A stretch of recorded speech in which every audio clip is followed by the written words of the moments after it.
Ladies and gentlemen, there's a fantastic article in the Minot Daily News, Minot, North Dakota. Beautiful, beautiful place. Clinton precedents raise questions about FBI. And this is a brilliant article by Charles Crane. And the end of it is fantastic. I'll boil it down to this. If the bureaucrats of the FBI believe the 2016's outcome was unduly influenced by Servergate and correctly assumed that the candidacy of Joe would have been derailed by a proper investigation of Hunter's laptop, couldn't they make the same rationalization about any candidate in any contest going forward? Why does their concern begin and end with affecting Biden's candidacy and not Trump's, who is also the presumed frontrunner of his party? Given everything we know about the Federal Bureau of Investigation, given everything that we know the Federal Bureau of Investigation has done and undone in the last 6 years alone, the answer to these questions are pretty evident. Okay, this is a fantastic article, but and it talks about also Facebook and every other publication suppressing Hunter's clear violations of the law with his emails 2 years ago. Also talks about the hypocrisy between James Comey's statement regarding Clinton's email servers, top secret and special access program intelligence on servers outside of the United States government.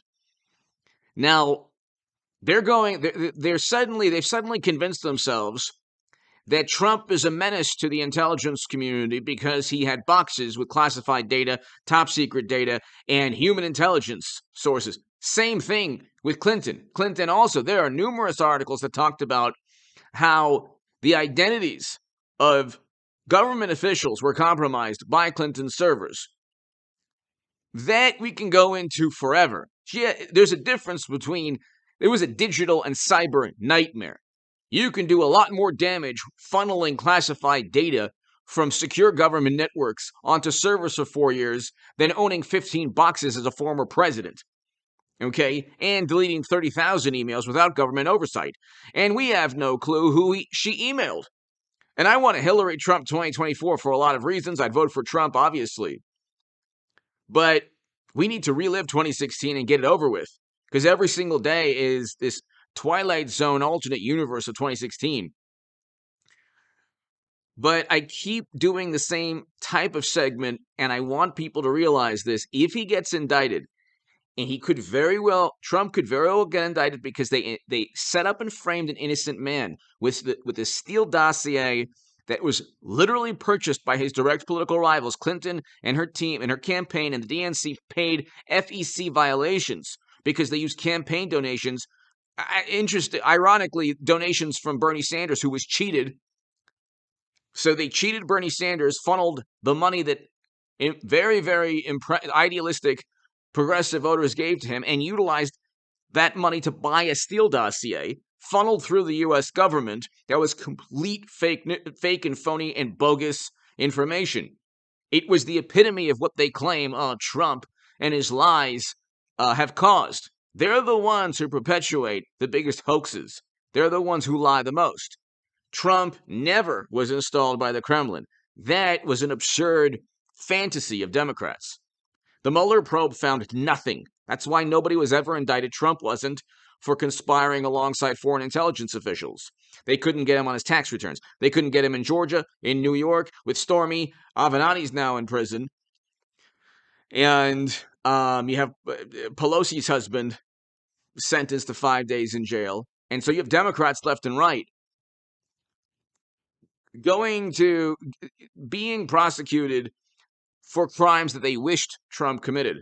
But they're not going to get Trump on anything prior to this. They could possibly indict him simply because we had 1,000 points down in the Dow. We have a recession.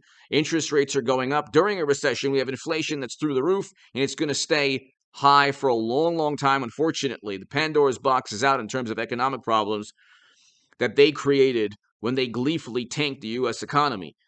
Hit subscribe to this channel. I have a segment on H.A. Goodman's other channel. It's really hilarious.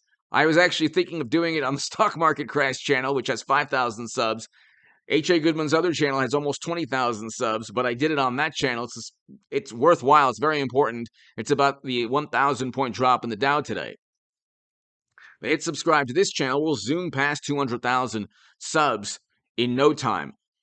I want to read you what James Comey stated, okay? And this is why, forget about indictment, okay? It's about him getting acquitted, which he would almost certainly if he gets indicted. There's a chance he gets indicted. There's virtually no chance that Trump gets convicted as a former president. Now, you could say, well, DC jury, they can't stand Trump. It's like, well, the precedent was already set. The precedent was already set. And here's the precedent. Although there is evidence of potential violations of the statutes regarding the handling of classified information, our judgment is that no reasonable prosecutor would bring such a case. You already have a precedent. Now, they could do away with precedent and try to indict Trump. They could indict him. It would be virtually impossible to convict him. He is a president, doesn't need to sign any material, doesn't need a difference of opinion between the National Archives and the Federal Bureau of Investigation. That then you would have to get actual officials to explain why they decided to have a raid at Mar-a-Lago when they already had access initially to those boxes. They had met with Trump and given him a thank you note in June. So it would be the trial of the century, but it wouldn't be a trial based on any type of rule of law. It would be them going after Trump for crimes that are pale in comparison, are nothing compared to servers funneling and siphoning classified data outside the U.S. government for 4 years. But here you have, although there is potential violations of the statutes regarding the handling of classified information, our judgment is that no reasonable prosecutor would bring such a case. He could read that in court, or his attorneys could read that in court if he was ever indicted. I want to kind of give my audience the possibility, or introduce that possibility to my audience, that this man could get indicted for a crime he didn't commit, for crimes he didn't commit. They're after him in the most petulant, malicious manner. In the same way they tried to cover up Clinton's actual crimes, they're trying to indict this innocent man. He's a former president. If you want to say that classified data shouldn't be outside of the United States government, then how on earth did James Comey state although there is evidence of potential violations of the statutes regarding the handling of classified information, our judgment is that no reasonable prosecutor would bring such a case? When you have 4 years of classified data being funneled and siphoned from a digital and cyber perspective outside of the United States government. Now you care about classified data? They're just salivating, and they are in such a frenzy because after trying to get Trump for 6 years, they think this is the final, this is what will take him down. But see, again, if they indict him, they're going to have to convict him. James Comey is his defense. They could get James Comey to testify, and they could get any of those bureau officials to testify and ask, well, how was she able to transfer? And I want, like I said, a Hillary Trump 2024. If Hillary's the nominee, nobody on the planet will be happier than me. Because we need to relive that. I voted for Trump. I'm just saying, we need to relive 2016 for a number of reasons. But how on earth are you going to say that classified data being funneled some way from a digital or cyber or technological perspective, how on earth did those servers gain access to U.S. government servers? Clinton even emailed President Obama. You can't email President Obama on private emails, and especially from servers running outside the U.S. government.